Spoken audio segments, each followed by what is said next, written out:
નમસ્કાર ખેડૂત મિત્રો. આજે આપણે ચોમાસું મગફળી વિશે વિગતવાર જાણીશું. મગફળી એ આપણા ગુજરાત રાજ્યનો અગત્યનો રોકડિયો પાક છે. આપણા રાજ્યના લોકોના ખાદ્યતેલ માટેનો મુખ્ય પાક છે, જેમાંથી વનસ્પતિ ઘી તથા અન્ય વાનગીઓ બનાવવામાં પણ ઉપયોગી છે. મગફળીનો પાલો પશુઓ માટેનો પૌષ્ટિક આહાર છે. તેના મૂળ ઉપરની ગંડિકાઓમાં રહેલા રાઇઝોબિયમ જીવાણુઓ હવામાંનો નાઇટ્રોજન જમીનમાં સ્થિર કરે છે અને જમીન ફળદ્રુપ બનાવે છે. એટલે જ તેને કુદરતી જૈવિક ખાતર પણ કહેવાય છે. સૌપ્રથમ જોઈએ જમીનની તૈયારી. મગફળી માટે મધ્યમ કાળી અને ગોરાળુ જમીન વધુ માફક આવે છે. મગફળીની સારી વૃદ્ધિ અને ડોડવાનો વિકાસ થાય તે રીતે હળથી ખેડ કરી આગલા પાકના જડિયા, મૂળિયા વગેરે વીણી લઈ 2 વખત કળિયા અને સમાર મારી જમીન પોચી અને ભરભરી બનાવવી જોઈએ. એટલું જ નહીં, પરંતુ યોગ્ય રીતે પિયત થઈ શકે, પાણી ભરી શકે તે રીતે જમીન સમતમ બનાવી યોગ્ય માપના કયારા, પાળિયા અને જરૂરી ઢાળિયાની સગવડતા કરવી જોઈએ. ચોમાસું વાવેતર માટે વાવેતર સમયના 3 તબક્કામાં વાવેતર થાય છે. ખૂબ સારું ઉત્પાદન મેળવવા ચોમાસામાં વરસાદ થાય તે પહેલાં, એટલે કે મે મહિનાના છેલ્લા અઠવાડિયાથી જૂન મહિનાના પ્રથમ અઠવાડિયા સુધીમાં પિયત આપીને મગફળીનું આગોતરું વાવેતર કરવું હોય તો GAUG-10 અથવા GG-11 અથવા GG-13 અથવા GJG-17 જેવી મોડી પાકતી વેલડી મગફળીનું વાવેતર કરવું. 15 જૂનથી 30 જૂન સુધીમાં વરસાદ થાય તો સમયસરના વાવેતર માટે ઉભળી અથવા અર્ધવેલડી અથવા વેલડી એમ કોઈપણ પ્રકારની મગફળીની જાતનું વાવેતર કરી શકાય, જેમાં અર્ધવેલડીમાં GG-20 અને GJG-22ને પ્રાધાન્ય આપવું. જુલાઈ માસમાં મોડો વરસાદ થાય તો વહેલી પાકતી GG-2 અથવા GG-5 અથવા GG-7 અથવા GJG-9 જેવી ફક્ત ઉભળી જાતોનું વાવેતર કરી શકાય. આમ આગોતરું, સમયસરનું અને મોડું એમ 3 પ્રકારનું વાવેતર મગફળીમાં થાય છે. બીજ માવજત.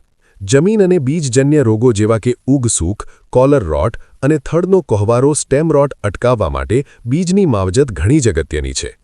1 કિલોગ્રામ બીજ દીઠ 3 થી 4 ગ્રામ થાયરમ અથવા કાર્બેન્ડાઝિમ એટલે કે બાવિસ્ટિન અથવા ડાયથેન M45 એટલે કે મેન્કોઝેબ નામની ફૂગનાશકનો પટ આપી વાવેતર કરવું.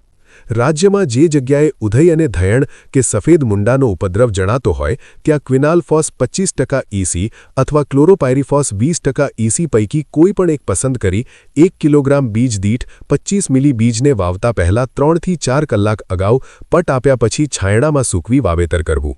પ્રથમ ફૂગનાશકનો પટ આપ્યા બાદ જંતુનાશકનો પટ આપવો અને ત્યાર પછી રાઇઝોબિયમ કલ્ચરની માવજત આપવી. ચોમાસું મગફળીમાં ઉભળી મગફળી માટે હેક્ટરે 100 કિલોગ્રામ બીજ દર રાખી 45 × 10 સેન્ટીમીટરના અંતરે વાવેતર કરવું. જ્યારે અર્ધવેલડીમાં હેક્ટરે 120 કિલોગ્રામ બીજ દર રાખી 60 × 10 સેન્ટીમીટરના અંતરે અને વેલડી મગફળી માટે હેક્ટરે 100 કિલોગ્રામ બીજ દર રાખી 75 × 15 સેન્ટીમીટરના અંતરે વાવેતર કરવું જોઈએ. ચોમાસું મગફળીના પાકમાં વાવણી સમયે પાયાના ખાતર તરીકે હેક્ટર દીઠ 12.5 કિલોગ્રામ નાઇટ્રોજન અને 25 કિલોગ્રામ ફોસ્ફરસ તત્વ આપવાની ભલામણ છે. આ માટે હેક્ટરે 156 કિલોગ્રામ સિંગલ સુપર ફોસ્ફેટ અને 62.5 કિલોગ્રામ એમોનિયમ સલ્ફેટ ખાતર આપવું જોઈએ. વધુ ઉત્પાદન મેળવવા માટે વાવેતર કરેલ વિસ્તારમાં છોડની પૂરતી સંખ્યા જાળવવી એ ખૂબ જ અગત્યની બાબત છે. બીજનો ઉગાવો થયા બાદ જ્યાં ખાલા પડ્યા હોય ત્યાં તરત જ બીજ વાવીને ખાલા પૂરવા. તેમજ જે જગ્યાએ વધુ છોડ ઉગી નીકળ્યા હોય ત્યાં વધારાના છોડની 8 થી 10 દિવસમાં પારવણી કરવી અને 2 છોડ વચ્ચેનું 10 સેન્ટીમીટરનું અંતર રાખવું. મગફળીના પાકને વાવણી બાદ 20, 40 અને 60 દિવસે હાથ નિંદામણ અને આંતરખેડ કરી પાકને નિંદણમુક્ત રાખવો. હાથ નિંદામણ શક્ય ન હોય અથવા મજૂરની અછત હોય તેવા સંજોગોમાં વાવણીના 15 થી 20 દિવસે નિંદામણનાશક ઇમેઝેથાપાયર 10% SL 100 મિલી સક્રિય તત્વ પ્રતિ હેક્ટર દવા 1 લીટર પ્રતિ 375 લીટર પાણી પ્રમાણે છંટકાવ કરવો. મગફળીના પાકને પૂરતી ખાતર આપવાની જરૂર નથી, પરંતુ મગફળીમાં પીળાશ દેખાય ત્યારે 100 ગ્રામ ફેરસ સલ્ફેટ હિરાકસી ની સાથે 10 ગ્રામ સાઇટ્રિક એસિડ લીંબુના ફૂલ 10 લીટર પાણીમાં ઓગાળી મગફળીના વિકાસ અને પીળાશના પ્રમાણના આધારે લગભગ 500 લીટર પ્રતિ હેક્ટર પ્રમાણે છંટકાવ કરવો. જરૂર જણાય તો બીજા 2 છંટકાવ 8 થી 10 દિવસના અંતરે કરવા. મગફળીના પાકમાં ફૂલ આવતી વખતે જમીનમાં ભીજની ખેંચ જણાય તો અવશ્ય પિયત આપવું. ચોમાસા દરમિયાન વરસાદ પૂરતો અને સપ્રમાણ વહેંચણી થયેલ હોય તો મગફળી પાકને પૂરક પિયત આપવાની જરૂર રહેતી નથી. પરંતુ જો ફૂલ આવવા, સૂયા ઉતરવા અને ડોડવામાં દાણાના વિકાસ થવાની અવસ્થાએ વરસાદ ન હોય અને જમીનમાં ભેજની ખેંચ જણાય તો પૂરક પિયત આપવાથી સારું ઉત્પાદન મેળવી શકાય છે. મગફળી આશરે 120 દિવસે કાપણી માટે તૈયાર થઈ જાય છે.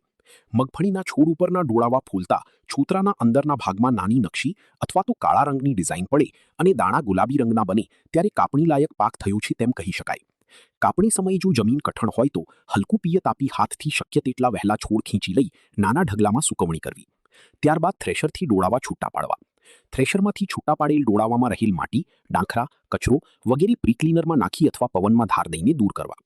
બિયારણ માટે મગફળીને સારી રીતે સાચવવા અને 120 દિવસ સુધી ભોટવાના ઉપદ્રવથી બચવા મગફળીને સૂર્યતાપમાં પૂરેપૂરી તપાવી અને ફુદીનાના પાનનો પાવડર 2.5% પ્રમાણે ડોળાવામાં ભેળવી અને કંતાનના કોથળામાં ભરવા.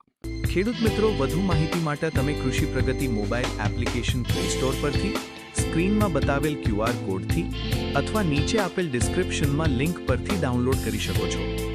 વિડિયો સારો લાગ્યો હોય તો લાઈક કરી ચેનલને સબસ્ક્રાઇબ કરી દો તેમજ માહિતી અન્ય ખેડૂત ભાઈઓને પણ મોકલી આપો. ધન્યવાદ.